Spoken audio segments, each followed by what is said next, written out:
Capstone holidays இவங்களுடைய big சேலில் இப்போ ஸ்பெஷல் ஆஃபராக பொங்கல் ஹாலிடேஸுக்கு சென்னையிலிருந்தும் திருச்சியிலிருந்தும் ஃபுல்லி லோடட் குரூப் டூர் ஒன்று இவங்க ஆர்கனைஸ் பண்ணுறாங்க. சிங்கப்பூர், மலாக்கா, கோலாலம்பூர், லங்காவி அப்படின்னு எல்லா இடத்தையும் கவர் பண்ண 8 நாள் கொண்ட ஒரு டூர் பேக்கேஜான இதுக்கு பெர் பர்சன் 99,999 இவங்க சார்ஜ் பண்ணுறாங்க. இதிலேயே உங்களுடைய Singapore visa, flight tickets, private transfer, hotel accommodation, breakfast, lunch and dinner, உங்களுக்கான dedicated tour manager, all entry ஃபீஸ்லேருந்து வாட்டர் பாட்டில் வரைக்கும் எல்லாமே கவர் ஆகிடும்.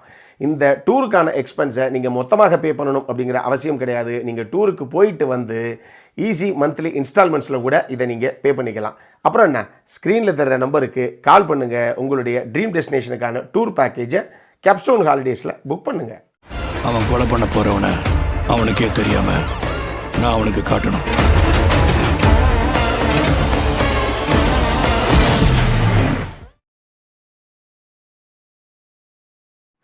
Hello பீபர்ஸ், welcome to filmi craft. நான் உங்கள் அருண். இந்த எபிசோடில் விடுதலை பார்ட் 2 படம் எப்படி இருக்குது அப்படின்னு தான் இங்கே நம்ம பார்க்க போகிறோம். முதல்ல இந்த விமர்சனம் பார்த்து முடிச்சவொன்னே பிடிச்சிருந்தது அப்படின்னா லைக் பண்ணுங்கள், ஷேர் பண்ணுங்கள், உங்களுடைய கருத்துக்களை கமெண்ட் செக்ஷனில் விடுங்க. மறக்காமல் நம்ம சேனலுக்கு கடைசியாக சப்ஸ்கிரைபும் பண்ணுங்கள். இப்போ இந்த படத்துடைய கதை என்ன அப்படிங்கிறத லைட்டாக இங்கே நம்ம பார்த்துடலாம். விடுதலை பாகம் 1 இருக்குது இல்லையா, அந்த படத்தில் அந்த வாத்தியார் அப்படிங்கிற அந்த கதாபாத்திரத்துக்கு ஜஸ்ட் ஒரு இன்ட்ரோ தான் கொடுத்துருப்பாப்புல வெற்றிமாறன்.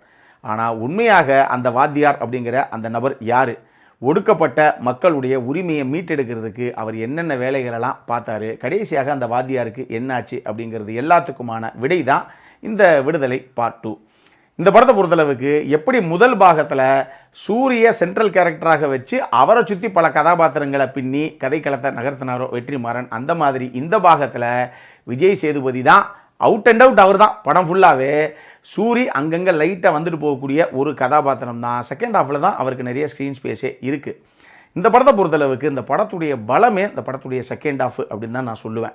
குறிப்பாக வெற்றிமாறன் கிட்ட எந்த விதமான ரைட்டிங் அண்ட் மேக்கிங் நீங்கள் எதிர்பார்ப்பீங்களோ இது எல்லாமே படத்துடைய செகண்ட் ஹாஃபுக்குள்ள தான் பெருசாக இருக்குது. உண்மையாக சொல்லணும் அப்படின்னா அந்த படத்தில் ஒரு பாம்பிளா சீன் ஆகட்டும், ஒரு காட்டுக்குள் நடக்கக்கூடிய ஒரு ஷூட் அவுட்டு அப்படிங்கிற அந்த சீன் ஆகட்டும், கிளைமேக்ஸை ஹேண்டில் பண்ண விதமாகட்டும்னு சொல்லி இந்த படத்தில் ஒரு சில விஷயங்கள் மேக்கிங்காக அட்டகாசமாக பண்ணியிருக்காப்புல வெற்றிமாறன். அதை நீங்கள் குறிப்பிட்டு சொல்லியே ஆகணும். இன்னொரு பக்கம் இந்த படத்தில் விஜய் சேதுபதி அந்த வாத்தியார் அப்படிங்கிற கதாபாத்திரமாகவே நின்று பேசியிருக்கார் அப்படின்னு தான் நான் சொல்லுவேன். அட்டகாசமாக பெர்ஃபார்மன்ஸில் புல் ஆஃப் பண்ணியிருக்காரு அவர். போலீஸ் இன்ட்ராகேஷன் அப்போ கால் மேலே கால் போட்டு பேசக்கூடிய அந்த ஒரு தருணமாகட்டும், என்னாச மைதிலிய பாட்டுக்கு ஆடக்கூடிய அந்த ஒரு தருணமாகட்டும், அவருக்கும் மஞ்சு வாரியருக்கும் இடையிலான ஒரு காம்பினேஷன் சீனில் அவர் அந்த காதலை சொல்கிறதுக்கு எப்படி பரிதவிக்கிறாரு, சொல்ல முடியாமல் எப்படி தடுமாறுறார் அப்படிங்கிற விஷயத்தை அவர் பர்ஃபார்மன்ஸில் புல் ஆஃப் பண்ண விதமாகட்டும், படத்துடைய கிளைமேக்ஸ் அவர் எப்படி ஹேண்டில் பண்ணார் அப்படிங்கிற விஷயமாகட்டும்னு சொல்லி வாத்தியாராகவே நின்று காப்பில் விஜய் சேதுபதி தான் ஒரு தலை சிறந்த நடிகன் அப்படின்னு சொல்லி இன்னொரு முறையும் ப்ரூவ் பண்ணியிருக்காரு விஜய் சேதுபதி. அட்டகாசமான ஒரு பர்ஃபார்மன்ஸு அவர்கிட்ட இருந்து. சூரிய பொறுத்தளவுக்கு இந்த பாகத்தில் அந்த கதாபாத்திரமே ரொம்ப செட்டிலான ஒரு கதாபாத்திரம் தான். அதிகமாக டைலாக் கூட அந்த கதாபாத்திரத்துக்கு கிடையாது. அப்படி ஒரு கதாபாத்திரம். பட் அந்த கொடுத்தது ரொம்ப நேர்த்தியாக பண்ணியிருக்காப்புல சூரிய. குறிப்பாக அந்த கிளைமேக்ஸ் சீக்வன்ஸ் அவர் ஹேண்டில் பண்ண விதம் சூப்பராகவே இருந்தது. மஞ்சு வாரியரை பொறுத்தளவுக்கு அந்த கதாபாத்திரம் எப்படி சித்தரிக்கப்பட்டதோ அதுக்கு என்ன தேவையோ அதை பெர்ஃபார்மன்ஸில் எல்லா விஷயங்களும் அவங்க கொண்டு வந்திருக்காங்க. இந்த படத்தில் குறிப்பாக கிளைமேக்ஸில் அவங்களுக்கும் விஜய் சேதுபதிக்கும் இடையிலான ஒரு காம்பினேஷன் சீன் ஒன்று இருக்குது. அது ரொம்ப நல்லா பண்ணியிருந்தாங்க மஞ்சு வாரியர். இவங்கெல்லாம் போக இந்த படத்தில் ராஜீவ் மேனன் ஆகட்டும், ஜிவிஎம் ஆகட்டும், சேத்தன் முக்கியமான கதாபாத்திரம் ரொம்ப சூப்பராக பண்ணியிருந்தார். அவராகட்டும், நம்ம டானாக்காரன் தமிழுமே அந்த கதாபாத்திரத்தை நல்லா பண்ணியிருந்தார் அப்படின்னே சொல்லலாம். அவராகட்டும், இளவரசி ஆகட்டும், பாலாஜி சக்திவேல் ஆகட்டும், அனுராக் கைஷ்யப் ஒரே ஒரு சீனு, அவராகட்டும், நம்ம பவானி ஸ்ரீ ஆகட்டும்னு சொல்லி எல்லாரும் அவங்க கொடுத்த கதாபாத்திரத்தை நீட்டாகவே கொண்டு வந்திருந்தாங்க ஸ்க்ரீனில். டெக்னிக்கலி டெஃபினட்டாக ஒரு சவுண்டான படம் தான் இது.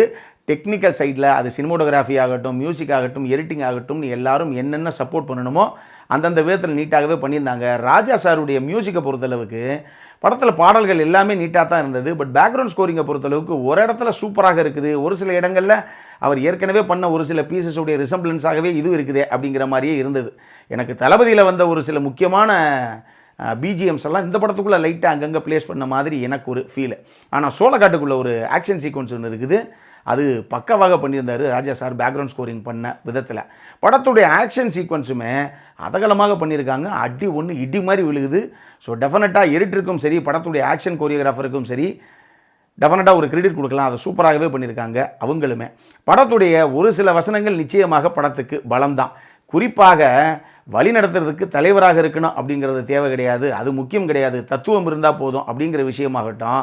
வன்முறை அப்படிங்கிறது ஒரு மொழி, அந்த மொழியில் பொதுவாக நாங்கள் பேசுகிறதில்ல, ஆனால் எங்களுக்கு அந்த மொழியும் பேச தெரியும் அப்படிங்கிற அந்த வசனமாகட்டும்னு சொல்லி இந்த கதைக்கு ஒரு சில வசனங்கள் நிச்சயமாக பலமாகவே இருக்குது அப்படின்னு நம்ம சொல்லலாம். சரி, இப்போ அந்த படம் சூப்பரான படமா அப்படின்னு கேட்டிங்கன்னா இன்னுமே ஒரு சில விஷயங்கள் சுவாரஸ்யப்படுத்தியிருக்கலாம் இந்த படத்தில். குறிப்பாக இந்த படத்துடைய மொத்த ஃபர்ஸ்ட் ஹாஃப், இந்த படத்துடைய செகண்ட் ஹாஃபு ஒரு விதமாக செம்மையாக இருக்குது அப்படிங்கிறது ஒரு பக்கம். ஆனால் படத்துடைய ஃபர்ஸ்ட் ஹாஃபு ரொம்ப ப்ரீச்சி மோடில் போயிருச்சோ அப்படிங்கிற மாதிரி ஒரு ஃபீல் எனக்கு.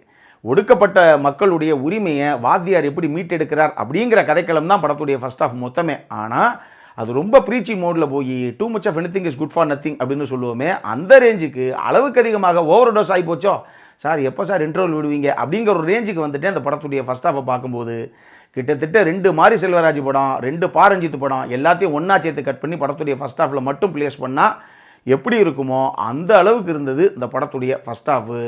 ஸோ இந்த படத்துடைய ஃபர்ஸ்ட் ஹாஃப் தான் இந்த படத்துடைய மிகப்பெரிய பலவீனம். அதை நீங்கள் கொஞ்சம் பொறுத்துக்கணும். இன்னொரு விஷயம், இந்த படத்தில் ஒரு சில கதாபாத்திரங்கள் பேருக்கு வந்து தலையை காட்டிட்டு போகுது. உதாரணத்துக்கு பவானி ஸ்ரீவுடைய கதாபாத்திரமாகட்டும், அனுராக் கைஷப்புடைய கதாபாத்திரமாகட்டும், இவங்கெல்லாம் ஒரு சீனுக்கு தான் உள்ளே வர்றாங்க.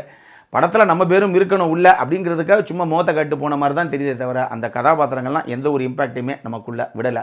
ஏன், முக்கியமான ஒரு கதாபாத்திரமாக சித்தரிக்கப்பட்ட கிஷோருடைய கதாபாத்திரமே கூட ஆரம்பத்திலேருந்தே ரொம்ப பிரீச்சியாகவே எழுதப்பட்டதுனாலேயோ என்னவோ தெரியலை, அந்த கதாபாத்திரத்துக்கு ஒன்று அப்படிங்கும்போது நமக்கு எந்த ஒரு கனெக்ட்டுமே சுத்தமாக கிடைக்கல.